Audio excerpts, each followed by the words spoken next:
All right, we're going to kick this thing off. Hi, everybody.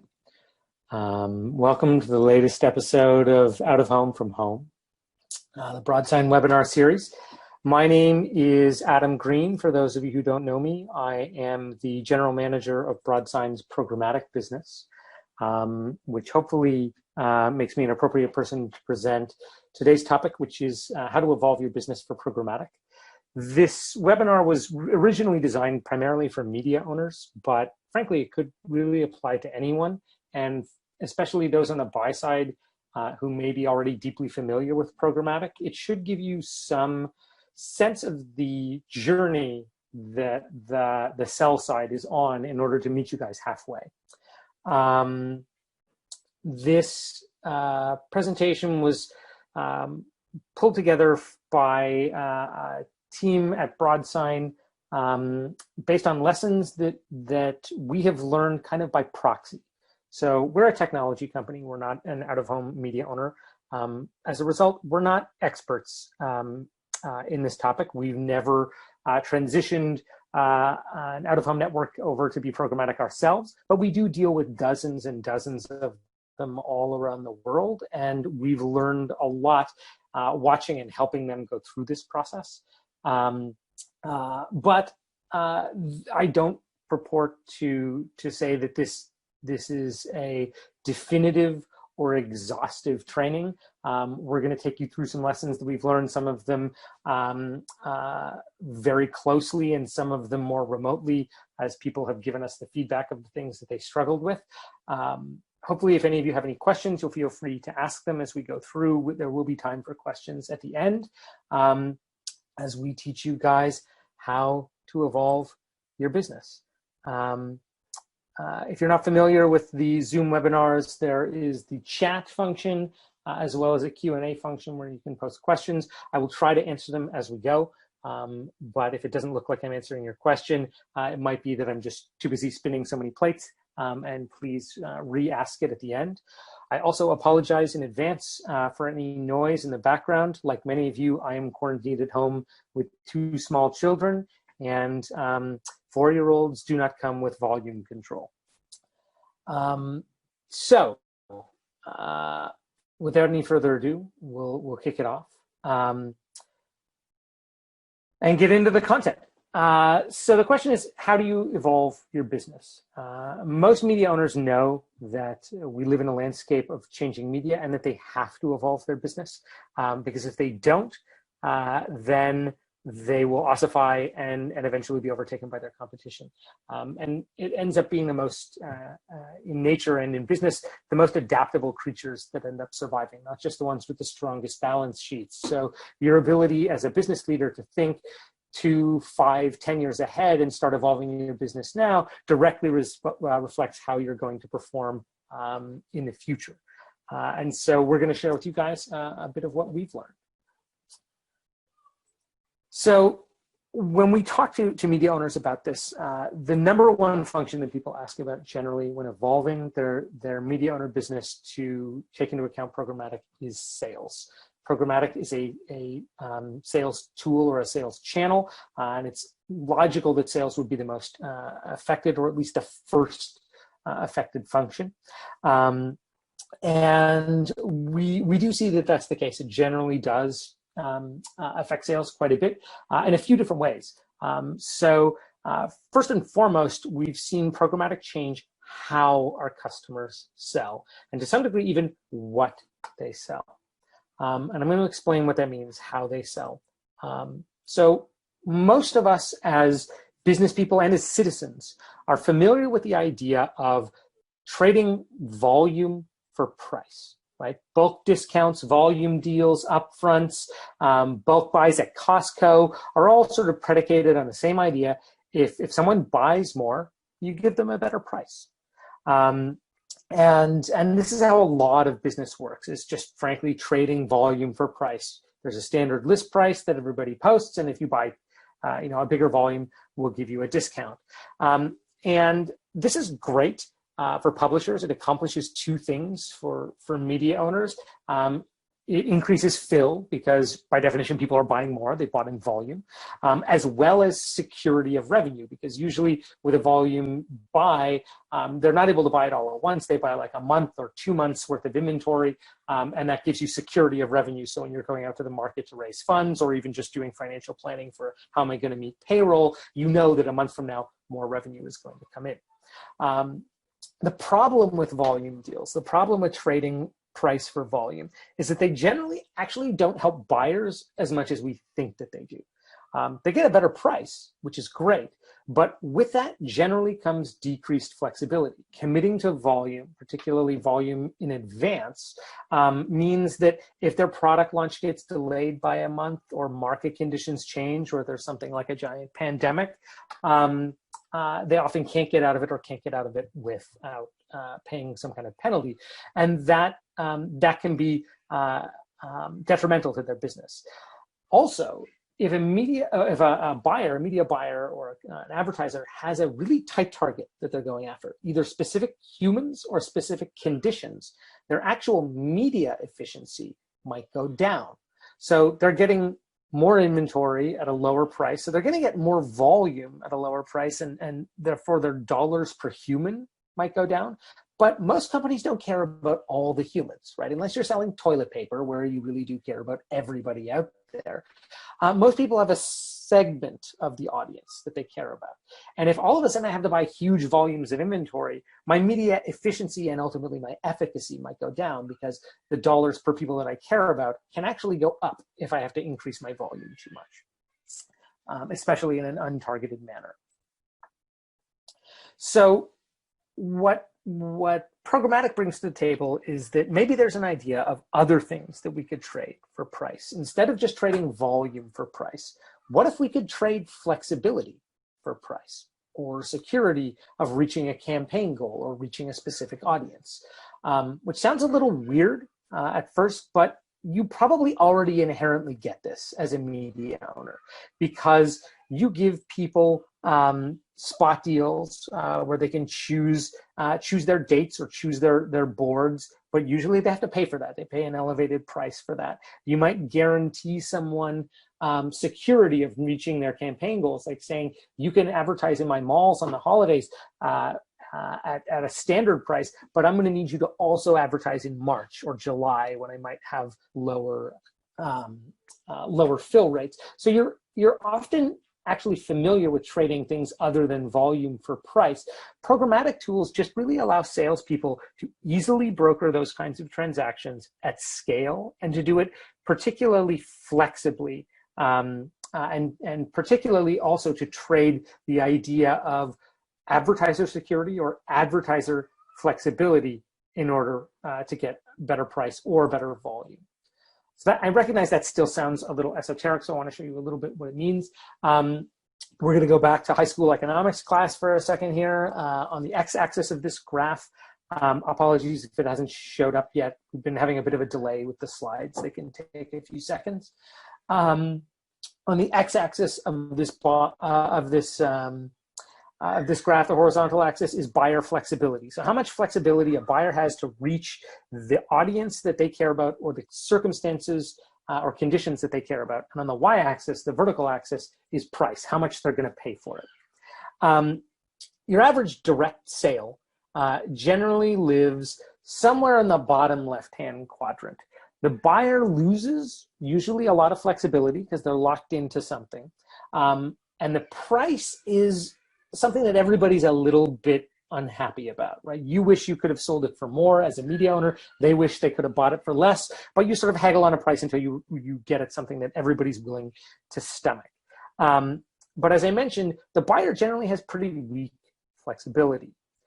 On the opposite end of the spectrum is an idea of an open auction, which is what most people think of when they think of programmatic trading in online or in out of home. And an open auction works the same way as an art auction or a classic car auction or a bachelor auction or anything that you're auctioning off.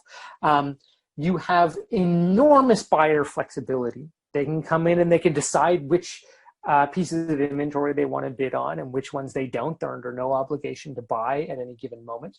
But the price is wildly variant, right? You might be able to scoop a great deal, but you might get scooped. Or if that inventory is particularly attractive to other advertisers, particularly well-heeled advertisers, then the prices might go up enormously so. Between the two is this area that we like to call the deal playground, where an SSP can broker transactions. The SSP technology, rather, can allow your salespeople to broker transactions and trade price for security, to say, all right, buyer, I'm going to give you a little more security than you would get in an open auction, but I'm going to need you to pay a slightly higher price. And it's our job as an SSP to give a media owner the flexibility, and media owner sales team, the flexibility to trade in this space. So what might that actually look like? A good example, let's say you have an elevator network and you have a customer like SAP. SAP needs to talk to people in office elevators, but they don't need to talk to everyone in an office elevator. Not everybody's in market for SAP software on any given day. So you might be able to say to the SAP guys, look, I will give you first look at all of my elevator inventory, and you can decide when you're going to buy. And SAP might say, okay, I'm going to take that deal, this notion of first look that I have on all the elevator inventory, and plug my DSP into my instance of Salesforce, so that when my sales team books a meeting in a given office building, I want to buy all the elevator inventory that I can in that office building for the 2 weeks leading up to that meeting. So that by the time my sales guys land in that meeting, everyone who's in that room that they're pitching to has been seeing nothing but SAP ads for 2 weeks, and it increases my likelihood of landing the sale. That's the kind of deal where the advertiser has got great flexibility. They're not buying every office tower in downtown. They're just buying the ones that they need. But you could only do it programmatically at scale because you don't know in advance when those meetings are going to be booked. They're going to be booked all throughout the year by a distributed sales team, and there's no way to accomplish a deal like that except via programmatic tools. And that flexibility and security of reaching their campaign goal is the kind of thing that SAP might be willing to pay a significantly higher price for. They're not going to buy all the elevators, but the ones that they are really, really matter to SAP. It's our job as an SSP to add as many features as we can to allow a media owner to charge more, to get more price for the same amount of flexibility, or more volume for the same amount of flexibility that they're trading away. And we constantly are working on new and different features, deal logic, waterfall optimization, bringing in data and targeting to allow media owners to be able to do that. And incidentally, this isn't like wringing something out of a buyer that they wouldn't be willing to pay. The buyers will happily either pay that increased price or increased volume because they're getting something that they need. They're getting that audience that they care about, or those conditions that they care about. And the conditions could be anything. As I mentioned, it could be when your sales team books a meeting, it could be weather, it could be traffic, it could be are the trains late, it could be are we in or out of stock of a given item. It doesn't really matter what the condition is. The advertisers have myriad different ones that you want to be able to cater to. So one of the items within that is the idea of sort of if this, then that targeting. Where what matters to an advertiser really depends in the programmatic ecosystem between the buy side, the DSP, and the sell side, and SSP. You might want to target based on time. So if I'm a lunch counter, I don't need to advertise at 9 p.m. I want to advertise as everybody walks through the office concourse on their way to work in the morning, and I want to advertise right at lunch as they come down and are trying to figure out where they're going to go to get some food. It might involve things like sports scores. If I'm a local bar, I might only want to advertise if I know that the home team is playing, or potentially even if the home team is winning. And we've had some campaigns that are like this, where there's a common pizza restaurant in Toronto where I live that gives out free pizza every time the Raptors score 100 points or more, which last season meant they gave away a lot of pizza. And so that becomes a really important trigger for them to get people into the restaurant. Similarly, stock prices. One of the first out-of-home campaigns that I ever worked on involved stock prices for a German car company that will go unmentioned that wanted to buy screens coming into and out of financial centers, but only when the stock market was going up, because they knew that that's when stockbrokers were in a particularly good mood and interested in buying expensive German cars. Or the classic example is weather. And so it's the programmatic ecosystem that can bring targeting like this to a media owner at scale and allow their salespeople to come up with great ideas about how they could trade their inventory based on these triggers, whether the trigger is managed by the DSP or the SSP. So changing what it is that your salespeople are selling is important. They're not just selling price and volume. All of a sudden they're selling the idea of you can reach your audience only when it really matters to you, only when it's raining, or only when the team is winning, or only when the stock price is going up. But you're going to have to pay for it, or you're going to have to commit to a certain volume. That's a really different thing for a lot of sales teams to turn around to selling if they've been used to selling just price for volume for a long time. So it's this notion of taking inventory. One of the reasons that we love programmatic is it's this notion of taking inventory that is the same. You don't have to go out and buy new screens. You don't have to win new concessions. You don't have to put in new hardware. But every time a new data source becomes available, or every time your sales team has a new idea, they can come in and see their existing inventory with new eyes and present it to their audience of advertisers in a brand new way, with inventory that is exactly the same as it was a month ago or a year ago. So that's a little bit about changing how they sell. But now getting them to do it is harder than that. You can't just implement technology and then assume that the salespeople are going to jump on it and actually start deploying it. Eric has a question. Hi, Eric. Let us know what your question is, and I'll try to answer it as we go. So yeah, you can't necessarily just deploy technology and assume that your salespeople are going to move from always trading price for volume to trading other things. And anyone who has ever been a salesperson, managed salespeople, worked with salespeople, knows that they always work towards their commission plan. It's the most powerful lever in getting them to do something, but it's not always necessarily quick to get people to move. So one of the most common questions we get asked is, how am I going to have to change my comp plan in order to get my salespeople to not treat programmatic as a threat, to use it as a tool when it suits them, and to continue their standard method of direct selling? There are a lot of ways to do this, potentially infinite ways. We don't know all of them, but I do want to show you one. The set of lessons that we're going to go through here come from us working with a particular media owner. They were one of the biggest media owners in their national market. They're still one of the biggest media owners in their national market. As a result, they realized that growth for them was not going to come by just running up against their standard competitors and stealing market share from them. They already had the biggest market share. They needed to get money from outside of the out-of-home world, and programmatic was the best way to get there. And so they selected us as their SSP partner, and we worked with them on a 4-step process on how they could evolve their sales team in order to get them adopting programmatic and selling to new people. So phase 1, we called it the introduction. The purpose of this was really to learn and experiment and find the hand raisers within their own organization.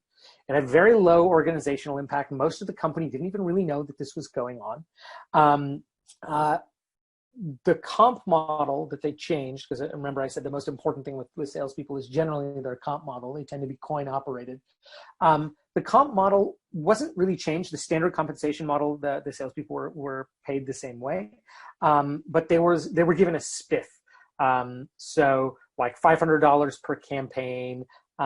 It was enough to be worth their while for the hand raisers to say, among the sales team to say, oh, okay, $500, I'll give this a try, but not so high that everybody would drop what they were doing to chase it, because they couldn't afford that. They still had a lot of lessons they needed to learn, and they needed to keep their direct business like healthy and up and running and growing. Someone asked, in Broadsign world, what has been the programmatic morality in March, April, and May, and the impact of COVID? The answer is very volatile and not particularly sunny. Tom Farase asked that question. Yeah, one of the issues with programmatic is because it's unsecured revenue, it can disappear faster than direct contracts.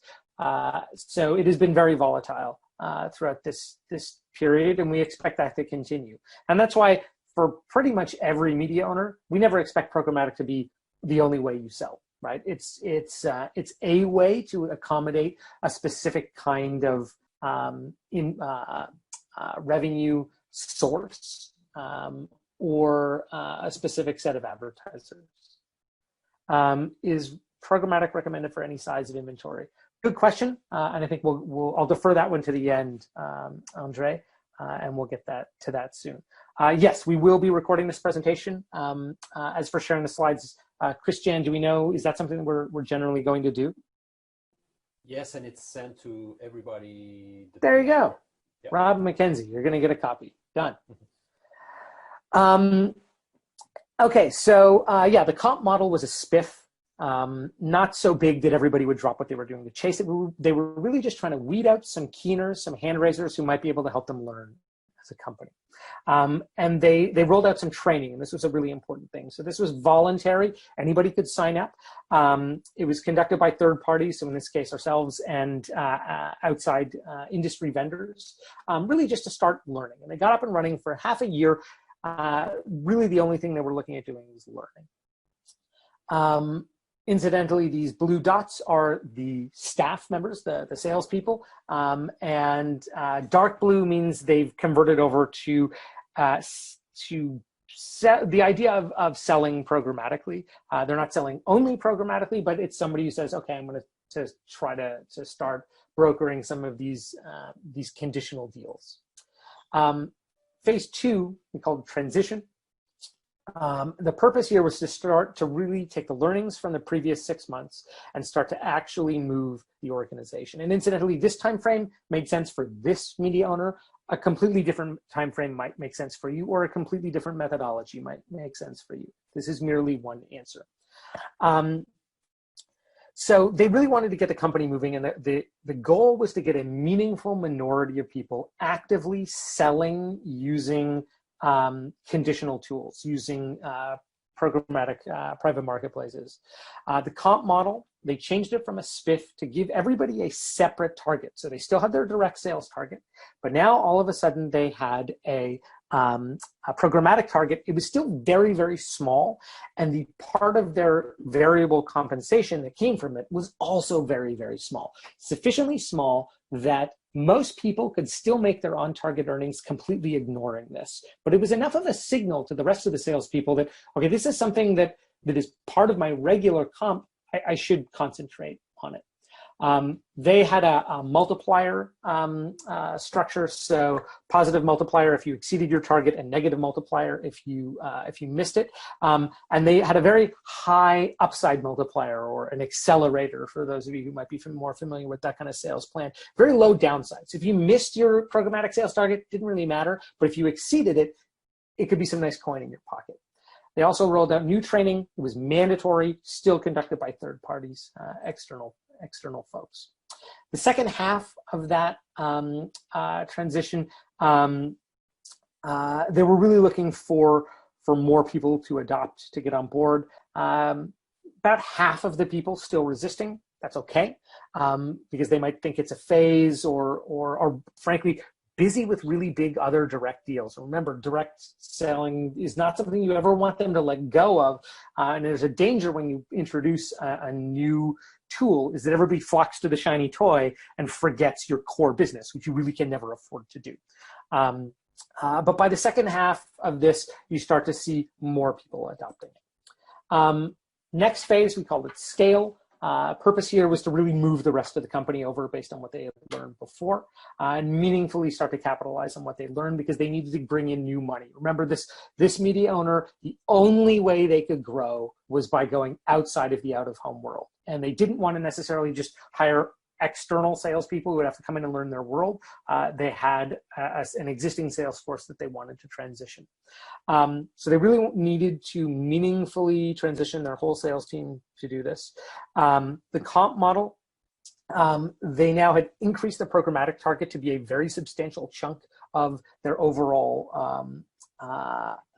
comp, and they start to increase the multipliers, particularly the downside multipliers, to say, look, if you don't make your programmatic target, that's going to be a problem. It's going to be hard for you to make your on-target earnings as a salesperson. And that did a couple of things, but the most important of which is it sent a message to everyone that, okay, this is a meaningful growth engine for the company, and you better move now. You better get on this. Training was mandatory in this phase. And in fact, other people that we're working with now are looking at a requirement to be certified, internal certification, to say, like, you have to pass a quiz in order to retain your job, just to force everybody. You have to at least know this stuff. And the training starts now be conducted by, instead of an external party, but by internal people who, through the last year, some of those early hand raisers are now the trainers. And this is, again, another really important signal to the laggards that, look, you've ignored this for a long time, and now your colleague, she was one of the early hand raisers, she's the one running the training now. So that's a big sign to them.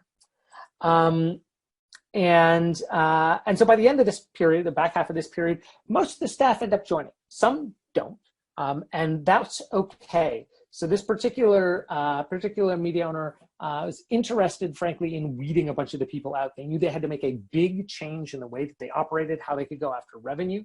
And so it was okay that they weeded out a bunch of people. Other companies might not want to weed anyone out, but they might want to bifurcate their sales team and say, okay, I have people who sell a specific way and then people who sell to legacy businesses. Again, this is just a way that one company did it. So a bunch of people weeded out. They weren't looking, frankly, to save money on their FTE costs, their salary costs with salespeople. So they ended up backfilling them in the end of this process as they get into the last phase that we called evolution. And so within the evolution phase, training is ongoing. Sophistication of the organization now is quite high, and they start to pull in things like their own custom data targeting and create more sophisticated structures that they can trade on. All right, a question here from anonymous attendee. You were talking about offering specific targeting, like sending ad requests and then sending outside when the Raptors are winning. How are these contextual targeting layered on deals? Are they available options in Broadsign SSP, and are they manually integrated into SSP options? That is an excellent question, anonymous attendee. So right now, the way to do that is frankly very clunky in reach. A lot of DSPs are actually more elegantly able to offer that level of targeting.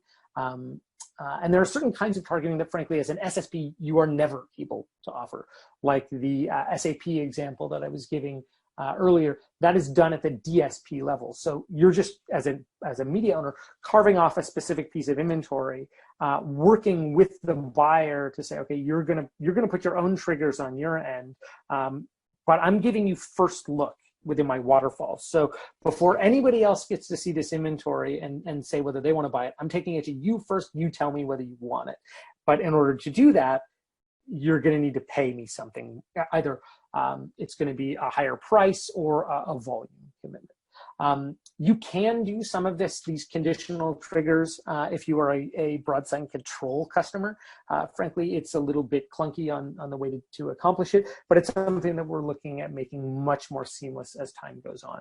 As this whole ecosystem progresses, we are starting to learn that a lot of the targeting that traditionally was the purview of DSPs is increasingly being asked for to be done by the SSP side. And so you'll see us over time make that more available, or not that it's more available, but certainly easier to do. I hope that answers your question, Anonymous. So this whole process can take a while. In this case, a couple of years. Doesn't have to. In this case, big organization, it takes a couple of years to get there. And your revenue expectations for this channel should scale accordingly, right? When they got in, they were experimenting. For 6 months, they didn't have huge expectations that this was going to generate massive amounts of money. But as they started to scale, then they start to have differing expectations about what the revenue is going to bring. And of course, differing targets. So Rob, this might be something that you'll want, Rob McKenzie, who asked the question earlier. This is what that plan looked like. The 4 different phases, the duration of each. Again, the duration in this case was picked by the customer based on how they run their business and the size of the sales team that they had to move, business impact, goals, compensation, and then training. I won't read this whole thing. You guys can read as well as I can, but you will get it in the deck that comes at the end of this. So that's sales. And that's not everything that's going to change in your sales world. Those are just a couple of things that we have seen. What it is that they're selling. They're no longer just selling volume in exchange for a price discount. Now they're selling a set of conditions that an advertiser might want to target in exchange for either sometimes a price premium or a volume premium. I'll give you first look at all of my elevator inventory or all of my stadium inventory or whatever it is, but you've got to pay for that, right? If you want to be able to look at it before anybody else, you have to give me something. So you're giving them security and you're going to get something for it as a media owner. And then you do have to change their structure. If you don't, I don't think in any case have we seen anyone who didn't change their sales structure that saw programmatic as anything other than sort of a curiosity that sits as an aside within their business in the hopes that one day it somehow magically pays off. So that's the front of the house. What about the back of the house? Back office is extremely important to any business. I don't know how many of you who are on this call today are part of the back office of your organization. Often forgotten, particularly when it comes to shiny new toys like programmatic, but just as important, if not more so. And if you don't get this part right, it can really limit your ability to scale and things can come grinding to a halt. So I want to show you just how different things can be. So your average screen, let's say you have an average screen with 6-second ads and a 10-slot loop that runs on average 2-week campaigns. That equates to about 260 campaigns annually on that screen. Okay, so let's say that's the top bar in this graph, directly sold. That's how much you can directly sell in this campaign. On this screen. And most of our back-end systems, our finance systems, our leasing systems are built to handle volume like that. But if you take one slot in that loop and you make it programmatic, then at the extreme, you could be talking about a lot more campaigns. Now, when I say at the extreme, this is a ludicrous example. This would mean that literally every ad slot that goes up for auction is bought by a different advertiser. That's never going to happen, but I want to make a ridiculous, show you the ridiculous case just to make the point, okay? All of a sudden, though, the line on the bottom for programmatic is a lot higher, right? And if all of your finance systems and all of your backend systems are built to handle, 260 campaigns annually, all of a sudden you can have a big problem. And actually, this problem is a little bit bigger than what I've shown here. Because for the numbers that I mentioned, this bar actually goes on quite a bit longer. It's a lot more campaigns. In fact, it goes on for several more pages. The theoretical number of campaigns that you could run with that one slot in the loop being programmatic is 500,000. And nobody's going to do that. As I said, this is a ridiculous case. No auction anywhere do you put inventory into it and a different buyer buys it every single slot loop. But they could. And in reality, what you end up with is a lot more campaigns. Maybe not, several orders of magnitude, but maybe an order of magnitude and maybe 2 orders of magnitude. And you need to keep that in mind. Even if you only have 1% of the possible inventory that might run, that's still 5,000 campaigns compared to 260. And so stuff's going to break because all of a sudden this is a much bigger problem. So stuff has to adapt. Stuff has to change within your back office, or you're going to run into problems. So the back office in most companies is frankly a very complicated place with a lot of very smart people and a lot of expensive tools doing a lot of tasks. I'm not going to touch on a tenth of them, but I am going to give you a quick 50,000 foot view of some of the things that we have seen people run into where they didn't change it and they ran into a lot of problems. And frankly, a few things where we ran into problems ourselves as we've been on this programmatic journey as an SSP and DSP. So the first is your finance system, right? Do you have a way of pricing the idea of an option, right? Because that's kind of what a conditional PMP amounts to. It's like buying futures on advertising inventory. Do you have a way of pricing that in your finance systems? Is that something you can accommodate? Do you have the ability to ingest the amounts of data that you're talking about? This is probably the number one thing that we see, and this is one where we broke things ourselves. We had a business that was used to processing several hundred invoices every month, and then all of a sudden we were processing several 100,000 and then several million line items every month. And we had a whole bunch of manual processes where we had humans typing things into our finance system. That completely broke down. You will have to look at the automation of a lot of those manual processes. We had one customer that was used to handling, several hundred, maybe 1,000 invoices. All of a sudden, we were sending them monthly invoices that had 300,000 line items, and they actually broke their finance tool only had the capacity to ingest so much data at once, and all of a sudden, like the 6th month in, we exceeded that volume. And this isn't just us. This is any programmatic player that you choose to work with. You can run into these issues where your manual processes come apart at the seams.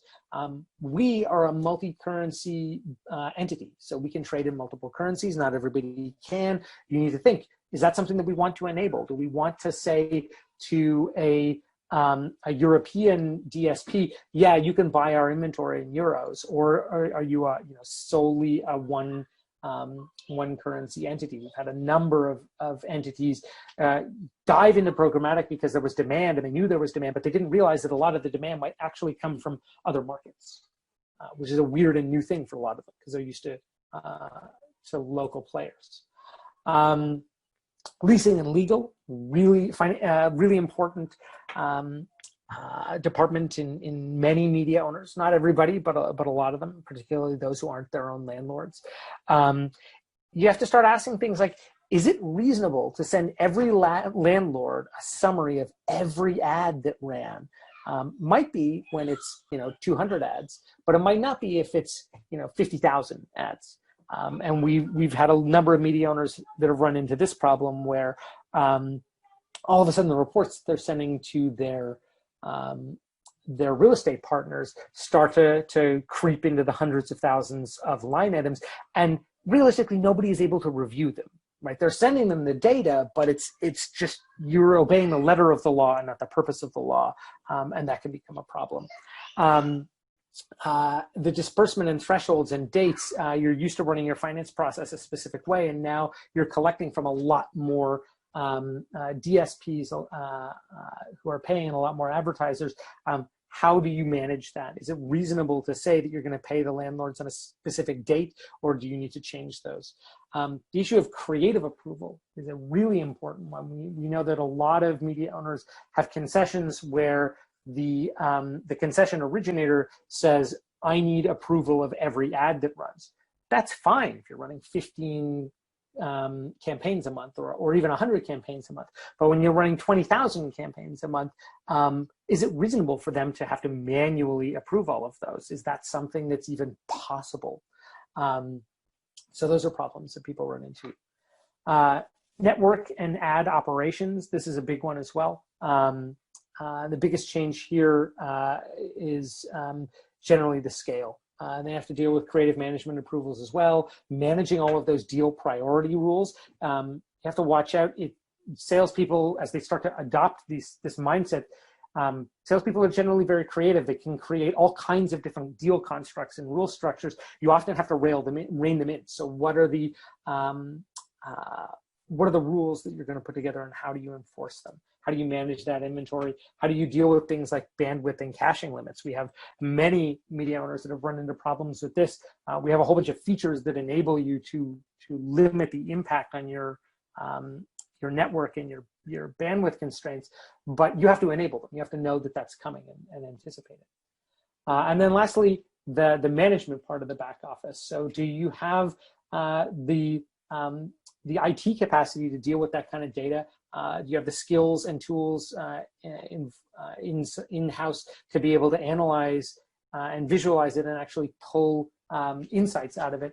And then, are you tracking the right metrics? Like, we know a lot of media owners that were tracking number of unique advertisers and number of new unique advertisers as one of the metrics in the health of their business. Is that a meaningful metric anymore? If all of a sudden you have 100 distributed channels bringing in advertising from all over the world, that might not be something that you want to be tracking, because it starts to lose all meaning. So that's a very quick, very shallow look at evolving your business for programmatic. There are a million other things that invariably will be affected, but we wanted to share with you some of the things that we had learned, and I would love to hear from you guys if you have any questions, or if any of you have things that you have learned that you want to give as a cautionary tale or a suggestion.